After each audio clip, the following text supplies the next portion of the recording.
Physics के important topic के series में मैंने आपको लास्ट वीडियो में बताया था कि रे ऑप्टिक्स और वेव ऑप्टिक्स 9 और चैप्टर नंबर 10 के कौन से टॉपिक मोस्ट इंपॉर्टेंट है, जो कि 100% चांसेस है कि इस साल बोर्ड में आएंगे ही आएंगे। और अभी मैं आपके लिए लेके आया हूं दो आसान चैप्टर। इस बार आसान चैप्टर दे रहा हूं दो, ताकि आप जल्दी जल्दी इजीली कवर कर सको। जितने टॉपिक मैं बताऊंगा वो सारे के सारे पेपर एनालाइज करने के बाद और सिलेबस देखने के बाद बता रहा हूं, इसीलिए इनको लिख लिख के प्रैक्टिस कर लेना, ताकि आपके बोर्ड के सारे न्यूमेरिकल इजीली सॉल्व हो जाए और आप इजीली 90+ स्कोर कर सको। तो चलो भाई साहब, लास्ट की दो वीडियो अगर आपने नहीं देखी है तो उसको इस वीडियो के बाद देख जरूर लेना। अब इस वीडियो में मैं आपको दे रहा हूं काम दो चैप्टरों का। मैं जनरली बता रहा हूं, जितना टॉपिक मैं बताऊं उतना लिख लिख के प्रैक्टिस कर लेना, it is much more enough. चलो भाई साहब, सबसे पहला टॉपिक, चैप्टर का नाम है ईएमआई। ईएमआई मतलब चैप्टर नंबर 6 इलेक्ट्रोमैग्नेटिक इंडक्शन कहते हैं। इस टॉपिक में, इस चैप्टर में 3 मेजर टॉपिक्स होते हैं जो आपको कवर करके जाने। सबसे पहला टॉपिक कौन सा? Faraday law. फैराडे लॉ में सबसे पहले क्या आना चाहिए आपको? स्टेटमेंट पता होनी चाहिए बच्चों। क्या पता होनी चाहिए? स्टेटमेंट। पॉसिबल है कि पिछले साल, अगर मैं लास्ट ईयर का पेपर बताऊं तो उसमें लेंज लॉ पूछा गया था, सीधे सीधे डेफिनेशन। और इस बार जरूरी थोड़ा कि रिपीट ही करेंगे। लेंज लॉ फैराडे लॉ दोनों सिमिलर है, तो या तो पिछले साल लेंज लॉ पूछा था, तो इस बार मोस्ट प्रोबेबली चांसेस है कि फैराडे लॉ पूछ ले, तो इसीलिए इसका स्टेटमेंट जरूर करके जाना। और इसके ही न्यूमेरिकल आएंगे, याद रखना। न्यूमेरिकल अगर इस चैप्टर से आए तो ज्यादातर चांसेस हैं कि फैराडे लॉ से आएंगे। फैराडे लॉ में कितने फॉर्मूले हैं मैं आपको बता दे रहा हूं। फॉर्मूले बच्चे कंफ्यूज हो जाते हैं कि भाई साहब, सबसे पहला फॉर्मूला जो है वो माइनस के n d∅dt वाला फॉर्मूला पढ़ा होगा आपने, ये वाला फॉर्मूला। दूसरा, अगर इसी में मैं बोलूं करंट, तो करंट इज इक्वल टू में E/R रेजिस्टेंस, ईएमएफ अपॉन में रेजिस्टेंस, या फिर इसी को लिख सकते हो माइनस के n d∅dt और डिवाइड में R आ जाएगा। तो ये दोनों फॉर्मूले फैराडे साहब ने दिए थे, लेकिन इनके अलावा दो फॉर्मूले बच्चे बहुत मिस करते हैं। उसी पे पिछले साल भी न्यूमेरिकल आया हुआ है, वो है मोशनल ईएमएफ का। मोशनल ईएमएफ ये टॉपिक होता है, कुछ टीचरों ने पढ़ाया होगा, कुछ टीचर ने पढ़ाया होगा, क्योंकि इस बार के सिलेबस में और पिछले साल के सिलेबस में भी ये टॉपिक अलग से मेंशन नहीं था। फैराडे लॉ मेंशन था, ये नहीं था। लेकिन पिछले साल भी अगर ये टॉपिक मेंशन नहीं था, फैराडे लॉ मेंशन था, तब भी क्वेश्चन बना है। 3 नंबर का पूरा क्वेश्चन आया हुआ है। इसलिए मैं बच्चों को कहता हूं कि भाई साहब, पूरा एनसीईआरटी कम से कम पढ़ के जाया करो। ईएमएफ का फॉर्मूला आता है यहाँ पे आता है BLV, मैग्नेटिक फील्ड लेंथ और वेलोसिटी। ये वाला फॉर्मूला छोड़ के मत जाना। ये है लीनियर मोशन में, अगर कोई किसी रॉड को वो आगे पीछे मूव करा रहे हो तो ये वाला फॉर्मूला लगता है। और अगर रोटेशन कराने लग जाए बच्चों, तो इसी में फॉर्मूला बन जाता है BL² ω/2। ये वाला फॉर्मूला आप यूज करोगे ईएमएफ निकालने का। ये दो छोटे छोटे फॉर्मूले हैं, और मैं जनरली बताऊं, ज्यादा नहीं पढ़ना। दोनों चैप्टर के लिए बता रहा हूं, चैप्टर नंबर 6 और चैप्टर नंबर 8 एनसीईआरटी कंप्लीट करके जानिए। ज्यादा टाइम वेस्ट मत करना और नहीं एनर्जी फूकने की जरूरत है। It is much more enough कि अगर आप इन दोनों चैप्टर के एनसीईआरटी के एग्जांपल्स कर लेते हो, बहुत ज्यादा है। एनसीईआरटी कंप्लीट करनी है और कुछ नहीं उठाना, कोई एक्स्ट्रा टाइम वेस्ट नहीं करना। तो होगा पहला स्टेटमेंट हो गया फैराडे लॉ का। दूसरा ये 4 फॉर्मूले जिसमें आपको एनसीईआरटी के ही सॉल्व एग्जांपल देख के उन्हीं को प्रैक्टिस करके जाने, आपको मस्त आइडिया मिल जाएगा। अगर मैं लेंस लॉ की बात करूं, नेक्स्ट टॉपिक इंपॉर्टेंट में से कह सकते हैं लेंस लॉ।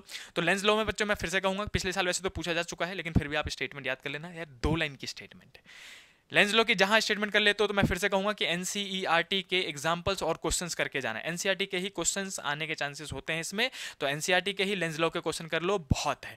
इसके अलावा मैं इस चैप्टर में डेरिवेशन कहूं कोई सी कि इंपॉर्टेंट डेरिवेशन कौन सा, देखो मैंने आपको पहला टॉपिक बताया जिसमें फॉर्मूला था स्टेटमेंट, दूसरे में सिर्फ स्टेटमेंट और कुछ न्यूमेरिकल्स है, तीसरा है डेरिवेशन। मैं डेरिवेशन लिख देता हूं यहाँ पे। अगर बच्चों डेरिवेशन इस चैप्टर में से कुछ इंपॉर्टेंट है तो सबसे ज्यादा इंपॉर्टेंट है म्यूचुअल इंडक्टेंस का। म्यूचुअल इंडक्टेंस का डेरिवेशन अच्छा डेरिवेशन है, जो कि सीधे सीधे 3 नंबर बनता है। पिछले साल नहीं पूछा गया, लेकिन उससे पिछले 5 साल के क्वेश्चन पर उठा के देखो तो कम से कम 3 से 4 बार पूछा गया। तो म्यूचुअल इंडक्टेंस का डेरिवेशन इंपॉर्टेंट पड़ता है। इसका मैं आपको कहूंगा बच्चों, डेरिवेशन जरूर कर लेना। डेरिवेशन आसानी से कर लोगे आप, इजी है, समझ में आ जाता है। नहीं समझ में आए मुझे बताना, मैंने वीडियो बना भी रखा है, और कहोगे तो और भी बना दूंगा, इजीली समझ में आ जाएगा। और उसके बाद इसके फाइनल फॉर्मूला याद करना है। देखो सिंपल सी बात है यार बच्चों, जहां बच्चे ने डेरिवेशन किया वहां फॉर्मूला तैयार कर ही लेगा, या तो डेरिवेशन आना या फिर फॉर्मूला, दोनों तरह से फायदा हो जाता है ना। तो मैक्सिमम 3 टॉपिक करने हैं और इससे ज्यादा कुछ नहीं करना इस चैप्टर में, चैप्टर नंबर 6 में। चैप्टर नंबर 8 छोटा सा चैप्टर, बहुत छोटा सा चैप्टर, और इसमें मैं जनरली बता रहा हूँ, पिछले साल का क्वेश्चन पर उठा के देख लो, पिछले 2 साल का, 3 साल का, हर साल क्वेश्चन बनाया और 2 से 3 नंबर में सीधे सीधे एमसीक्यू में आता है।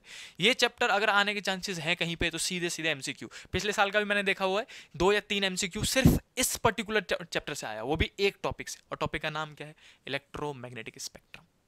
इलेक्ट्रोमैग्नेटिक स्पेक्ट्रम किसे कहते हैं? कुछ बच्चों को तो मतलब होता है, आप भूल जाते हो, आपने पूरा सिलेबस पढ़ा है, बच्चों को समझ में नहीं आता। अरे वही है जिसमें सारे के सारे वेव पढ़ते हो आप। हम बच्चों को ट्रिक भी बताते हैं, गक्सू विमार, GXU विम आर, गक्सू विमार। एक ये राइम याद कर लो, गक्सू विमार, गक्सू विम आर, सिंपल सी बात, ताकि आपको इजीली नाम याद रहे।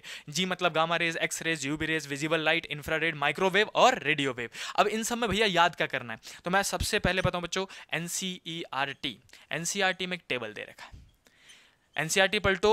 इन दोनों चैप्टर के लिए एनसीईआरटी से ज़्यादा कुछ नहीं करना है। एनसीईआरटी करके जाओगे, खुश रहोगे पेपर में, पेपर देख के खुशी मिलेगी। एनसीईआरटी नहीं करके गए, एक्स्ट्रा बुक सॉल्व करके जा रहे हो, वो भी इन छोटे छोटे चैप्टर में, तो टाइम वेस्ट कर रहे हो और कुछ नहीं।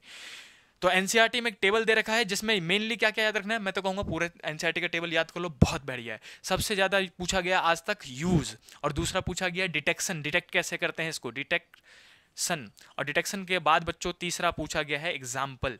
तो इसमें एनसीईआरटी में पूरे टेबल में तीनों चीज़ दे रखी, डिटेक्ट कैसे करते हैं इनको, इनको यूजेस कैसे करते हैं, एग्जाम्पल क्या, जो भी टेबल में दे रखा है वो आप याद करोगे बस। इस चैप्टर में से मैं जेन्युइनली बताऊं, कम टाइम है आपके पास ज़्यादा टाइम नहीं है, नहीं समझ में आ रहा है, बस ये वाला टॉपिक करके चले जाओ जिसमें एक एनसीईआरटी का टेबल है, जो कि मच मोर इनफ माना जाएगा बोर्ड के एग्जाम के लिए। क्लियर हो गया। तो ये इसके बाद अगर पूछोगे भैया नहीं मेरे को और सिक्योरिटी चाहिए, 95+ चाहिए, तो इतना आपने कर लिया, इन दोनों चैप्टर के एक भी टॉपिक नहीं फंसेंगे। अगर आप चाहते हो कि बिल्कुल सिक्योरिटी करके दो, तो मैं आपको बोलूंगा कि भैया एनसीईआरटी के एग्जाम्पल सॉल्व कर लो, एनसीईआरटी के एग्जाम्पल्स सॉल्व करके जाना। उससे भी ज़्यादा टाइम मिल जाए तो एक्सरसाइज सॉल्व कर लेना, इससे ज़्यादा नहीं कहूँगा भाई साहब। उसके अलावा अगर कोई आपको कुछ बता रहा है तो आपका टाइम वेस्ट करवा रहा है, मैं सीधे सीधे बता रहा हूँ।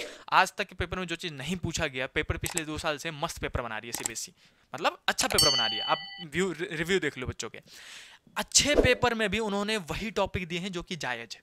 समझ में आया। इससे ज़्यादा आपको कंप्लीट नहीं करना है, this is much more enough. अगर कुछ करना है तो इन्हीं को 5 बार 6 बार लिख के देख लो, ताकि वहां पे जब पेपर मिले आपको तो टाइम बर्बाद ना हो आपका। और टाइम बर्बाद हुआ वहां पे तो फिर पेपर कंप्लीट नहीं होता बच्चों का, वहां दिक्कत हो जाती है। इतना रट लो, 5 से 6 बार लिख लिख के देख लो भाई साहब, इतना लिख के देख लो कि भाई साहब पेपर आया तुरंत तुरंत लिख दिया। वहां पे जाके प्रैक्टिस सोचने का टाइम नहीं मिलेगा, वहां पे जाके सीधे सीधे आपको क्वेश्चन देखना लिख के आना, क्वेश्चन देखना लिख के आना, रटी होनी चाहिए चीजें, तब जाके कभी 94 95 स्कोर करोगे। समझ में आ रहा है। तो जितना मोस्ट इंपोर्टेंट टॉपिक मैं आपको इस चैनल पे बता रहा हूँ, एलसी विगन पे बता रहा हूँ, आप चाहो तो जल्दी से स्क्रीनशॉट ले लो। It is much more enough कि आप आराम से 90+ स्कोर कर लोगे, और आपने 5-6 बार लिख के देख लिया 95+ भी स्कोर कर लोगे। तो ये 2 चैप्टर बताएगा, और नेक्स्ट वीडियो में आपको फिर से 2 चैप्टर बताऊंगा। जितना बता रहा हूँ डेली बेस पे कंप्लीट करते चलना, टाइम बर्बाद मत करना बच्चों, बहुत कम टाइम है। इतनी मेहनत कर लो, 2 महीने या फिर 1 महीने जो भी आपके पास बचा हुआ है, जिसमें रिजल्ट वाले दिन जाकर रिफ्लेक्स आए ना, तो मेरी मेहनत का रिफ्लेक्स आए। उस दिन रिग्रेट का रिफ्लेक्स नहीं है कि मैंने पढ़ा नहीं या फिर घूम रहा था या दोस्ती चल रही थी, उस दिन वो रिफ्लेक्स नहीं आना चाहिए। रिजल्ट वाले दिन मुझे अच्छा मतलब गर्व सा महसूस होना चाहिए रिजल्ट देख के कि 90+ आए भाई साहब, सारे 90+ चमक रहे हैं, और मेरे को रिफ्लेक्स आए, रिफ्लेक्स बैक दिखे, तो मेरी मेहनत का रिफ्लेक्स बैक दिखना चाहिए। 2 महीने की बात है, 1 महीने की बात है, जो भी आपके पास टाइम बचा हुआ है तो लग जाओ जी जान ला के। बाकी हम मिलते हैं नेक्स्ट वीडियो में 2 नए चैप्टर के साथ, तब तक के लिए बाय बाय।